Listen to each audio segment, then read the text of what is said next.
Hello, Ari! Salamat sa pagbisita. Ito po ang inyong Sun, Moon, Rising Sign and Venus. General reading para sa sign ng Aries. Ito po ay para sa September 2025. Kunin nyo lang po yung nakarelate kayo. Tapon nyo yung hindi. Kung hindi nakarelate, okay lang yan. Maaaring ang reading sa susunod na buwan ang siyang makaka-relate tayo. So, subscribe lamang po para maabutan nyo yon.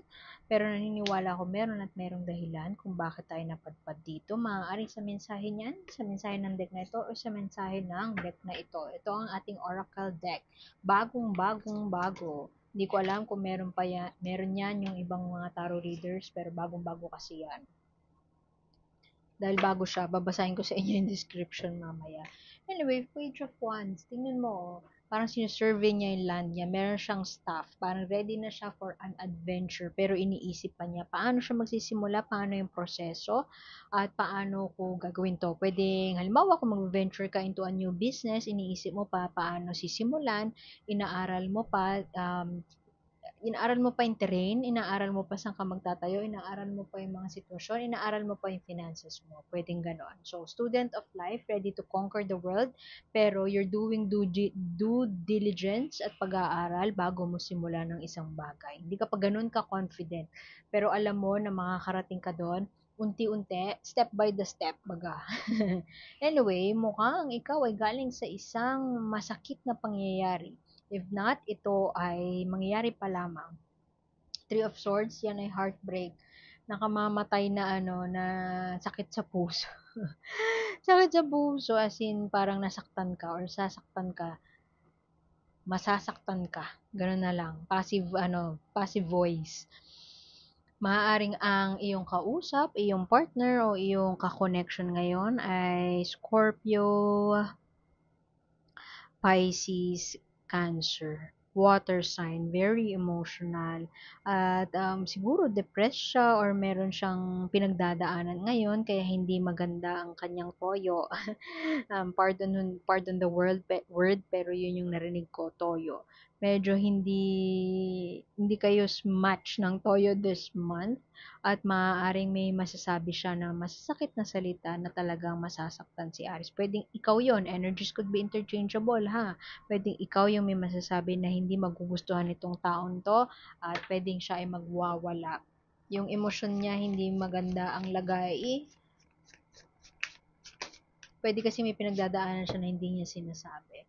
King of Swords, Libra, Gemini, Aquarius, not necessarily those signs. Wag ma-obsess dun sa signs na nabanggit ko, pero ang default na signs niyang King of Swords ay yung mga nabanggit ko. So, you are coming from a space of your intellectual space. Gagamitin mo yung utak mo para ma-navigate itong sitwasyon na ito. Pwede din naman na nagamitin mo yung utak mo para ma-deal itong tao na to na parang wala sa wisyo o parang tinutoyo this month. Yung sabi ko kanina na tinutoyo. Pardon the word, pero yun yung yun talaga yung it's the best way to describe it, toyo. Kasi Queen of Cups reversed yan. Hindi siya empathetic, hindi siya nurturing, parang wala siya sa mood. Pwede din nga na may underlying mental health condition siya na hindi mo napapansin. Pero para sa iyo, it comes off as nakakasakit ang kanyang mga ginagawa, ang kanyang sinasabi. Pwede may bipolar siya. So nandun siya sa manic depression this September. Pwedeng ganon. Merong sigurong promise na hindi natupad, merong plano na hindi nangyari, na hindi na isa katuparan, simply because of, yun nga, wala siya sa tamang kondisyon, wala siya sa tamang disposisyon, hindi maganda ang kanyang emotional space right now. Kung ikaw ay mas matanda, come from a higher place, baka kailangan mo siyang intindihin, pero tingin ko ikaw tong King of Swords eh. Hindi siya, pwedeng may Libra, Gemini, or Aquarius ka sa chart mo, pero pwede din naman na wala at all kasi yan lang naman ay enerhiya ng isang tao na sobrang talino, hindi siya makikipag-argue out of emotion, sasaktan siya pero yung utak niya ang pasasalitain niya para ma-handle yung sitwasyon. Yung utak niya ang gagamitin niya para parang you would use your reason instead of emotions para ma-navigate itong sitwasyon na ito. O another queen, may isa na namang babae dito, hindi ko alam kung sino to. Pwedeng ikaw ay namamangka sa dalawang ilog, Aris ha. Pero ito ay isang earth sign naman, Taurus, Virgo, Capricorn, very stable. Maaaring yan ang katapat mo. Pwedeng yung iba sa inyo, ay parang gusto na, dahil nasasaktan ka at patuloy ka lamang nasasaktan ng taong iyong currently in a relationship with, pwedeng ikaw ay nagdadalawang isip na parang hiwalayan na lang siya at mag-move towards this earth sign person. Itong tao na ito, very stable siya na tao. If not financially stable, stable as in emotionally stable. Hindi siya basta-basta nagpapadala sa emosyon, hindi siya basta-basta makikisawsaw sa isang bagay, hindi siya marites. Very stable and very grounded siya. May kaya siguro, pero hindi siya yung tipong waldas. Hindi siya nepo baby.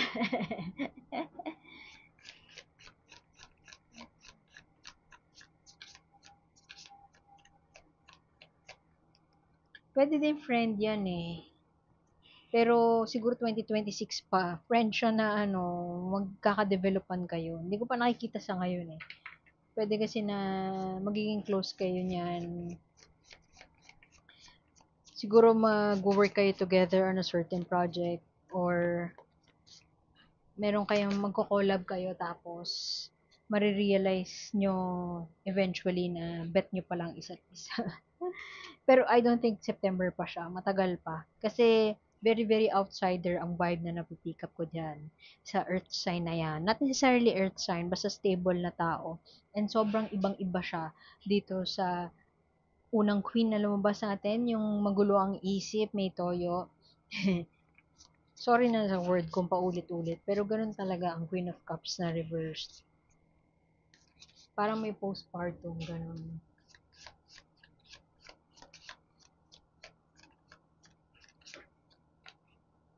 Pwedeng yung ano, pwedeng dahil nasa main niya siya ngayon, nag-ano siya, pwedeng nagwalda siya ng pera, pwedeng pera niya yung winaldas niya, may tampo. I strongly feel like kung yun yung pinagdadaanan mo, may struggle ka sa current partner mo, I feel like gagawa mo pa ng paraan para quote-unquote ayusin siya. Ayusin yung relasyon, ayusin yung hindi pagkakasunduan. Kasi meron ditong ano ayun o, under ng heartbreak, ay itong Ace of Coins reversed. Missed opportunity, missed investment opportunity, pwedeng pera na pamanahan, tas nawaldas, nawala ang lahat ng pera. O kaya naman ay parang dahil sa toyo niya ay hindi mo na isil ang deal with a specific client, a high-paying client. Pwede din naman dahil sa kondisyon niya or sa nangyayari sa ngayon sa inyong dalawa, sa relationship nyo, maaaring parang naguguluhan na lahat ng parang naapektuhan yung business nyo. Yung emotions ang siyang nagro-rule sa inyong relationship ngayon. Maraming na-miss na opportunity. Padalos-dalos. Pwedeng hindi nagawa ang isang bagay, missed opportunity when it comes to a specific project kasi merong isang nagmadali, merong isang nagpadalos-dalos, merong isang hindi nagtipid o nag-aksaya, merong nag-aksaya ng pera. Pero I feel like, despite all of this, yung hurdles na dinadaan ni Aries, alam mo na malakas yung ano mo malakas yung kumpiyansa mo sa sarili, malakas yung tiwala mo sa sarili, at confident ka na you have your brain, you have your intellect to help you navigate through the situation. Very, very, very, very, alam mo yun, stable yung utak mo na hindi ka ba paapekto sa emotions. And nandito itong taong to, pwede din kapatid mo yan, pero feeling ko talaga hindi mo siya kapatid. Yung grounded and stable na person, kaibigan siguro, ganun. Pwedeng siya ang tumutulong sa iyo para ma-navigate yung mga financial losses mo, yung mga hindi mo na isa katuparan, mga missed opportunities mo. Siya ang nagpe-pep talk sa iyo na parang okay lang 'yan, ganito na lang yung diskarte na gagawin. Merong isa dito. Pwede kasi na may involved na tatay na uh, he's messing it up. Tatay siguro ng jowa mo, tatay mo, pero feeling ko tatay ng jowa mo. Siya yung king of coins na yan, yung nagwaldas na sinasabi ko kanina, nagpadalos-dalos, kaya siguro may na-miss na opportunity. Maraming external forces sa'yo ang both tutulong at manggugulo sa'yo, Aris. Pero I feel like kahit gaano ka nila saktan, masyadong malakas ang iyong mental stability. Mentally stable ka to navigate. Hindi ka basta-basta susuko. And which is such a good thing.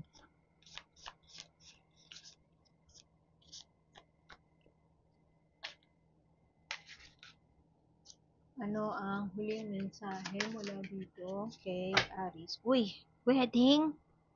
Wedding bell! Celebration! Bakit? Hmm,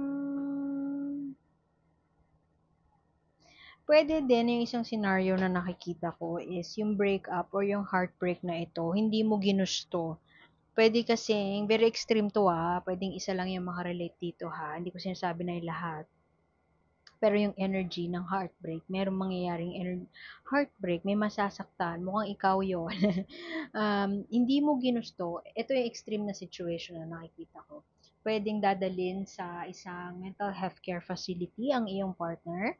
At dahil doon, hindi mo parang medyo may guilt na bakit umabot sa ganito, what have I done wrong, may ganon, pero hindi mo sinasabi sa ibang tao. Siguro sa taong to, sinasabi mo. At siya ang nagsasabi sa'yo na it's not your fault, it's not about you, hindi mo kasalanan. Hindi mo gusto. While naiisip mo na may contribution ka kung bakit ka may heartbreak ngayon, may pinagdadaanan ka na masakit sa damdamin, maraming bagay na out of your control. Maraming external forces ang nag-govern sa kapalaran mo ngayon, Aries. Kahit gaano kalakas ang iyong free will, may mga bagay talaga na wala tayong control. Yun, yung extreme na scenario, pwedeng ganon. Nagdala ng heartbreak sa'yo na dadalhin sa isang mental health care facility ang iyong partner, no? So, dadalhin siya doon, tapos hindi mo ginusto na parang pa-end na yung relationship. And this month or next month, magmo-move towards ka to a new love. Maraming na-miss na opportunity, maraming na-miss na parang ways to earn money, pero meron kang new love na padating. Yun yung extreme na sinasabi ko. Hindi lahat makaka-relate doon. It's okay, pero yun yung isang scenario na nakita ko. Pero generally, there's this presence of two queens in your life. Not necessarily babae, pero energy ng babae. Pwedeng trans woman, ganun. So, just take what resonates. May dalawang queens. Yung dalawang queens na yan, yung isa parang ito yung mahal mo, mahal na mahal ka, pero for some reason, hindi siya nasa magandang sitwasyon ngayon. At pwede din na puro siya drama, puro tampo, gano'n, na hindi niya ine-express.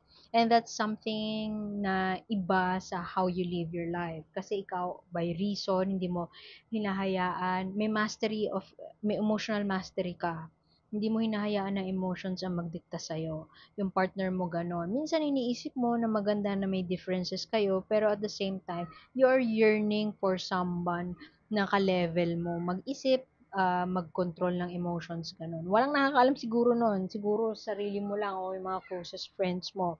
And then there's this another queen who's very stable, very grounded. Alam niya kung paano patakbuhin ang kanyang buhay, independent thinker.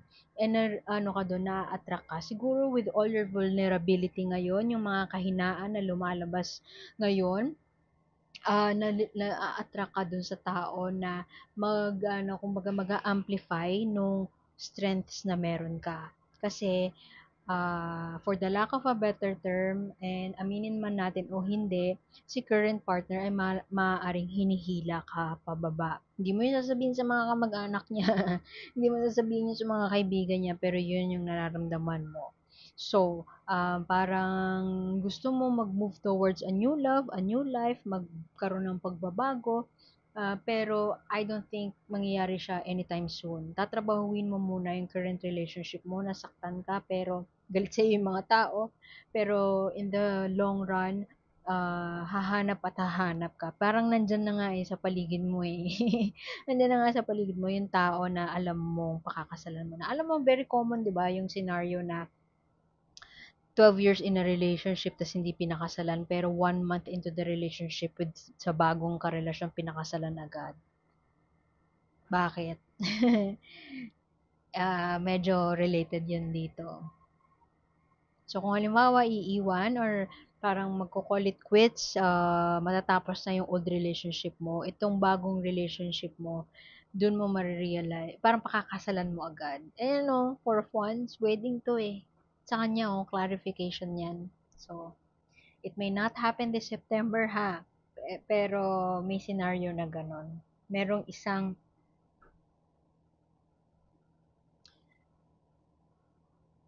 ang gulo ng paligid, alam mo yun, na parang feeling mo deep inside, hindi mo ina-entertain yung thought pero you can't help but think na parang hindi ko deserve to. Ako na lang yung umaayos palagi, hindi ko deserve to. Tapos merong presensya ng isang tao na alam mo sa puso mo, deserve mo, pero alam mo na mali. Pero ang gagawin mo pa rin yung tama. Iwan ko na yun dun, baka kung ano pa yung maikwento ko. Kuha tayo ng oracle card. Babasahin ko yung ano nito babasahin ko yung description sa guidebook. Kasi, hindi ko pa siya fully naaaral. Ay, dalawa. Kuha pa tayo ulit. Hindi ko pa siya fully naaaral, so mas maganda na basahin ko para kayo din ma-interpret nyo siya kung paano nag-speak to you. So, ko upright, the waker. Sabi ng intuition ko, let's do this upright. Awareness, reflection. Parang kailangan mo magmuni-muni at alamin kung ano talaga yung gusto mo, Aries.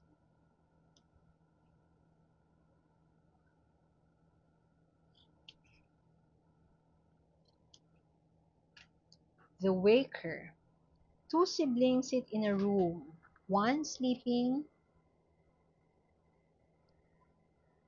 the other awake. Neither moves, neither addresses you, but when they speak, their words are pure prophecy. The waker is a keeper of knowledge, the one who sees all with an unblinking eye. Ayun, may eye sa gitna. They see everything that happens in the world and all that will come to pass, but are blinded from self-understanding.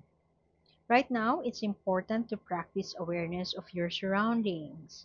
Current events in the lives of those around you can be overwhelming, but you're only ever seeing part of the story. The ability to think critically and ask key questions is an important skill. Be perceptive about the situations happening around you and trust your own gut before acting. Inner and outer events are connected. Tingin ko, kung i-interpret ko yon, you have to be wary or you have to be mindful of whatever's happening around you. Siguro, naiisip mo na bakit humantong sa ganito, bakit nangyaring ganito. Probably because hindi mo siya nakita yung red flags. Kasi, I don't know, busy ka sa trabaho mo, hindi mo napapansin na yung wife mo or yung husband mo ay nagdurusa na kasi focus ka sa pagtatrabaho, pwedeng ganon. Huwag magpatay mali siya. Keep your eye open, pansinin mo yung mga bagay sa paligid mo at don't turn a blind eye on something that isn't right. Do something. So, you're an Aries, action-oriented. So, iwan ko na yun doon. Salamat, Aries. At sana makita ko ulit next time. Like, share, and subscribe.